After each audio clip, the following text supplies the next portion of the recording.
Indian diaspora is the richest, अमीर तरीन diaspora है इस वक्त अमेरिका का, और इन्फ्लुएंस उनका is almost next to other Israel और मे बी बेटर। वो तालीम में आगे है, कंप्यूटर पे उन्होंने ऑलमोस्ट पूरी दुनिया पे मनापली हासिल कर ली है। मैंने आपको हमेशा बताता हूं कि व्हाइट हाउस की 300 से ज्यादा policy related appointments they are Indian American. Bharat will be the sole super power. Make in India से लेकर के, मेड इन इंडिया से लेकर के वेड इन इंडिया तक जो चीजें इतनी पॉपुलर हुई हैं, हम कश्मीर को शुरू से ही पाकिस्तान का हिस्सा समझते हैं। आप समझते हैं, वो कश्मीरी नहीं समझते कि मोदी साहब के इस दौर को या भारत की तरक्की को देख रहा हूं, मुझे गुप्ता डायनेस्टी, अशोका सिविलाइजेशन, मुझे सारी चीजें वो नजर आ रही हैं। जब कभी भारत इस पूरी दुनिया की बहुत बड़ी सिविलाइज नेशन थी, ये जो यूनाइटेड इंडिया था, जिस तरीके से मैंने आपको बताया था कि मैं मुसलसल रिसर्च कर रहा हूं टेक्सला यूनिवर्सिटी पर, चनकिया आचार्य के ऊपर इनके साथ, और मैं बुक पढ़ रहा हूं अर्थशास्त्र।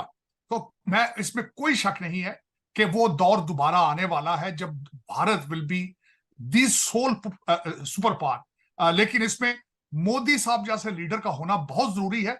इससे पहले जो कोलिजन गवर्नमेंट्स बनती थी, मखलूत गवर्नमेंट्स बनती थी, मुख्तलिफ किस्म की पार्टियां मिलकर गवर्नमेंट बनाती थी, वो अचीव कुछ नहीं कर पाती थी।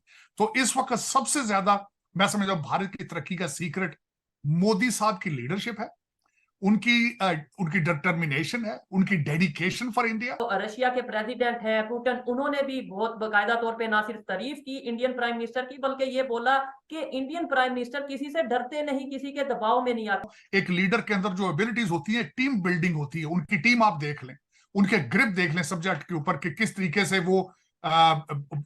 से वो कंपेन करते हैं, किस तरीके से सख्त फैसले करते हैं। जिस तरह उन्होंने शुरू में करेंसी के हवाले से डिसीजन लिया था, बड़ा नेगेटिव उसके बारे में आई चीजें। फिर उसके बाद कई दफा आपने देखा है कि उनके जो डिसीजन होते हैं वक्ती तौर पर लगते हैं कि बड़े रफ हैं, बड़े लो जी अब कौम घबरा जाएगी, ये हो जाएगा, लेकिन कुछ महीनों के बाद आप देखते हैं कि वो फैसला उनका ठीक होता है। ये एक मेरे ख्याल में एक अच्छे लीडर की, एक ताकतवर लीडर की एक खासियत होती है कि वो इसको डरना नहीं कहना चाहिए, इसको कहना चाहिए कि वो स्ट्रॉन्ग फैसले कौम के लार्जर बेनिफिट के लिए फैसले लेता है और फिर उस पर डट जाता है। जो चीजें वहां पे हो रही हैं, जो उनकी बेहतर पॉलिसी है, उसे डिस्कस किया जाए ताकि थोड़ा बहुत पाकिस्तान के लोग भी देखें और समझें। सबसे बड़ा मैं इसकी मिसाल देना चाहूंगा कि भारत की तरक्की का सबसे बड़ा सीक्रेट उनका एजुकेशन, उनकी, और दूसरा सबसे बड़ा सीक्रेट ये है कि उनकी जो मिडिल क्लास है, उनके जो यंग लोग हैं, उनके अंदर एपेटाइट है टू लर्न एंड ग्रो, जो उनको इस वक्त यूरोप से आगे लेके जा रहा है, क्योंकि अमेरिका और यूरोप। लेकिन भारत की जो मिडिल क्लास है, भारत की जो यंग नौजवान कौम है उनकी, वो तालीम में आगे है। कंप्यूटर पे उन्होंने ऑलमोस्ट पूरी दुनिया पे मनापली हासिल कर ली है। आपको मैं बताना चाहूंगा, आपका हैंडीकैप है, आपके पाकिस्तान के अंदर एक भी इंग्लिश चैनल मौजूद नहीं है। वहां में आप जाएं, वहां टैक्सी वाला भी इंग्लिश बोलता है, रिक्शे वाला भी इंग्लिश बोलता है। अब भारत के अंदर 1300 यूनिवर्सिटियां इस वक्त, आपके पास टूटी फूटी को 70-80 सारी यूनिवर्सिटियां हैं, और वहां से भी जो ग्रेजुएट लड़के होके निकलते हैं वो इंग्लिश के 2 लफ्ज सीधे नहीं बोल सकते। इस वक्त तरक्की है, हर दूसरी जो प्रोडक्ट है वो भारत के अंदर मैन्युफैक्चर हो रही है। जिस तरह आप फार्मास्यूटिकल ले लें, आप मोबाइल फोन ले लें, आप टेस्ला ले लें, आप उनका डिफेंस कॉन्ट्रैक्ट उनके देख लें, जिस तरीके से, तो हर चीज वहां होनी है। वहां भी तो उनको तालीम की जरूरत है।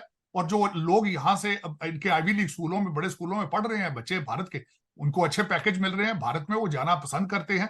मैं खुद ये देख रहा हूँ होता हुआ इस वक्त, तो किस तरीके से वो बाहर जाके उनका जो टेक्नोक्रेट बन जाते हैं, जो भारतीय जब एजुकेशन साथ लेकर जाते हैं। ट्रेंड उनका देखें, एवरेज जो जा रहा है वहां पे, either he is a bachelor in engineering है या मास्टर्स है उनके पास, वर्सेस आप दूसरी कौमें देख लें। इस वक्त जिस कंट्री में मैं बैठा हूं, इस वक्त Indian diaspora is the richest, अमीर तरीन डायस्पोरा है इस वक्त अमेरिका का, और इन्फ्लुएंस उनका is almost next to other Israel और मे बी बेटर। मैंने आपको हमेशा बताता हूं कि व्हाइट हाउस की 300 से ज्यादा policy related appointments they are Indian American.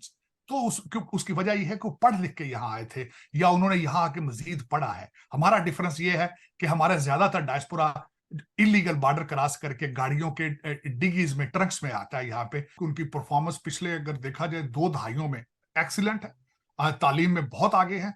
और पाकिस्तानी बच्चों के लिए मैं ये कहूँ मैथ और इंग्लिश के बगैर कोई गुजारा नहीं है।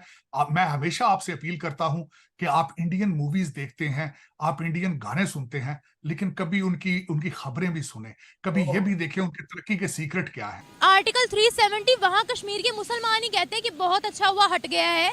उससे पहले टेररिज्म थी, कोई तरक्की नहीं थी, और आर्टिकल 370 के बाद अब हम सुकून में है, ये वहाँ के लोग कहते हैं, मैं नहीं कह रही।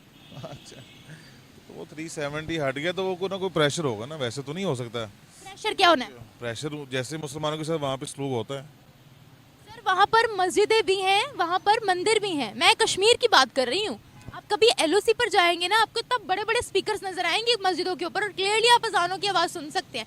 क्लियरली आप वहाँ से खड़े होकर देख सकते हैं कि कितने बंदे नमाज पढ़ के बाहर निकले और कितने जा रहे हैं। रिसेंटली हमारे कश्मीर से खबरें आ रही थी, कश्मीर से गिलगित बल्तिस्तान से, कि कारगिल का रास्ता खोल दो। शायद अगर आपने इंटरनेशनल न्यूज़ को सुना हो तो क्लियरली प्रोटेस्ट भी देखने को मिल सकता था हमें। तो अब क्या करें? हम कश्मीर को शुरू से ही पाकिस्तान का हिस्सा समझते हैं। आप समझते हैं, वो कश्मीरी नहीं समझते। बाकी रही बात, लेकिन पाकिस्तान ने कश्मीर के लिए किया क्या, अब ये भी बता दें।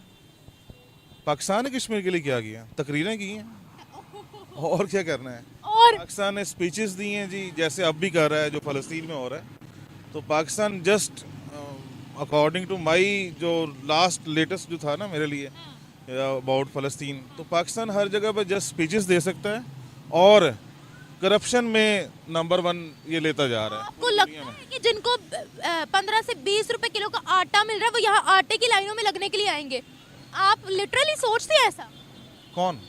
कश्मीरी, जहाँ पर G20 की मीटिंग हुई है। नहीं, कश्मीर को अगर